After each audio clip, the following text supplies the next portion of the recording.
چند اوقات اللہ نے تمہیں بتا دیے. دیکھیں پورا دن ہے اور ہمیں پتہ نہیں اس دن میں کس وقت کیا اللہ کی رحمت ہے, کیا حکمت چھپی ہوئی ہے, ہمیں نہیں پتا. یہ بتا دیا اللہ پاک نے, کچھ ہمیں اشارہ فرما دیا, کچھ تو ہم بچ جائیں. کہ پورے دن کے اندر اللہ تعالیٰ نے 5 اوقات ہمیں ایسے دے دیے کہ اس میں ہمیں قید کر دیا, فرض کر دیا, ورنہ چھٹی پھر بھی کر جاتے.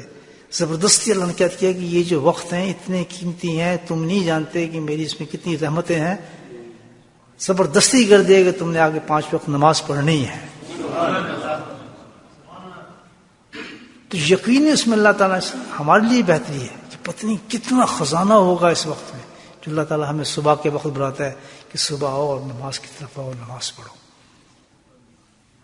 ہم سمجھتے ہیں کہ مصیبت ڈال دی ہمارے پہ, لیکن خاص جو اس وقت اٹھا رہے تو اللہ تعالیٰ کہہ رہا ہے کہ تمہیں نہیں معلوم کہ اس وقت اٹھنا تمہارا کتنا قیمتی ہوگا اور کیا کچھ نواز دوں گا میں تمہیں اس چیز سے. آ جاؤ بس تم چپ کر کے آگے اس وقت تم صرف 2 رکعت ہی پڑھ لو فرض کے. اسی طرح دن میں اللہ نے ہم پھر اپنے کاموں پہ لگ جاتے, پھر مست اللہ کا نہیں. ایک وقت پھر ہمیں بتا دیا کہ ظہر کا یہ وقت ہے, بہت قیمتی وقت ہے, یہ خاص وقت ہے. اللہ تعالیٰ کہتا ہے آؤ اس وقت میں تمہیں فرض کر دیا, ہم پر لازم کر دیا, تمہیں لازم آنا پڑے گا. اس مجبوری کی حالت میں ہم آتے ہیں, لیکن اللہ تعالیٰ ہمیں پھر نواز دیتے ہیں. تو اسی طرح سارے اوقات اللہ نے ہمیں دی ہیں. ایک رسول بھیجا ہے, کما ارسلنا فیکم رسول, ایک رسول تمہارے پاس میں نے بھیجا ہے. کب بھیجا ہے؟ ذوالحجہ میں نہیں ہے, ذوالقعدہ میں نہیں ہے, شوال میں نہیں ہے, رمضان میں نہیں ہے. کب آیا؟ ربیع الاول کو اللہ نے منتخب کیا. ربیع اول کو منتخب کیا اللہ تعالیٰ کہ یہ مہینہ ہے, اس مہینے میں نے اپنے محبوب کو بھیجنا ہے. وہ ہے کیا چیز؟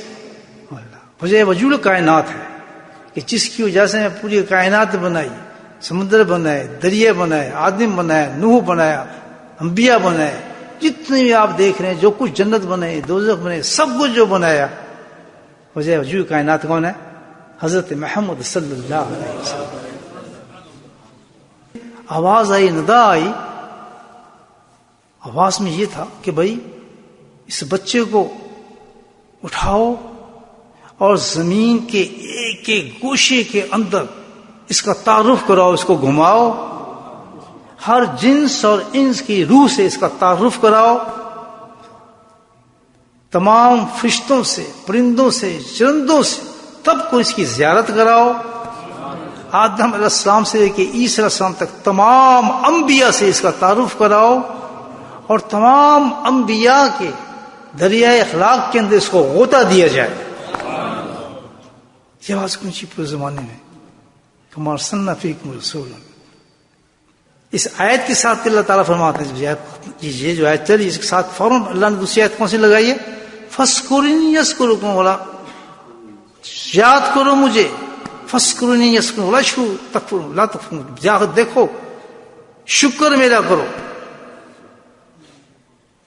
شکر کرو میرا کس پر؟ کہ یہ جو نعمت میں نے دی ہے تمہیں اتنی بڑی, اسی نکتے اس نعمت کو ظاہر کیا نا پہلے نے کہ جو رسول میں نے بھیجا ہے یہ اتنی بڑی نعمت ہے, اتنی بڑی نعمت ہے کہ تمام ہو گئی, اب تم پہ لازم ہو گیا میرا شکر کرنا. وَاشْكُرُوا لَا تَكْفُرُونَ, جو بھی اس آدمی اس نعمت کے شکر نہیں کرے گا, اللہ تعالیٰ کہتا ہے اس نے انکار کیا, میری ناشکری کی اس نے. لا تکفرون, ناسپاسی کی اس نے اللہ تعالیٰ کی.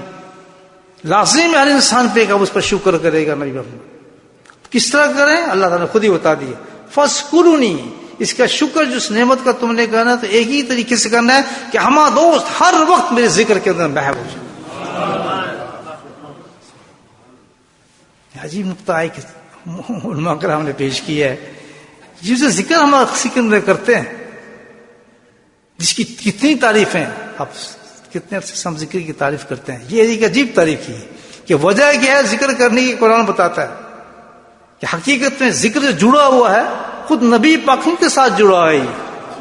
وہ ایک یادگار بن گئی اتنی بڑی کہ نبی کی تشریف آوری جو ہے ہر ایمان والے پر لازم ہو گیا ہے، فرض ہو گیا کہ اس نعمت کا تم نے شکر ادا کرنا ہے، اور کوئی طریقہ اس کے شکر کرنے کا نہیں ہے بجز اس کے کہ تم اپنے خالق کو یاد کرو ہر وقت، اور اللہ کو یاد کرتے رہو.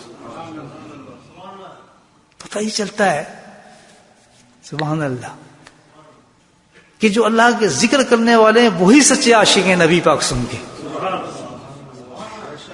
تعلق اس سے جڑتا ہے.